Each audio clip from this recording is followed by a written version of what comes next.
بسم الله الرحمن الرحيم الحمد لله رب العالمين والصلاة والسلام على رسولنا محمد وعلى آله وصحبه أجمعين. Assalamu alaikum rahmatullahi wa barakatuh. Қадірменді ағайын, сіздермен Нас сүресінің оқылуы мен талдануына тоқталып өтеміз. Ең әуел Нас сүресін бір оқып алайық. أعوذ بالله من الشيطان الرجيم بسم الله الرحمن الرحيم قل أعوذ برب الناس ملك الناس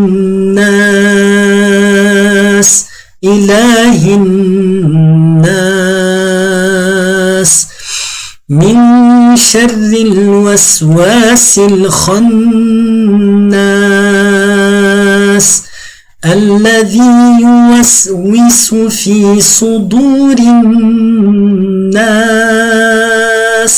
من الجنة والناس.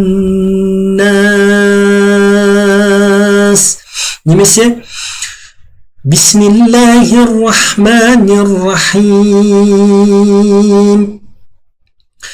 قل أعوذ برب الناس ملك الناس إله الناس من شر الوسواس الخناس الذي يوسوس في صدور الناس من الجنة والناس. صدق الله العظيم.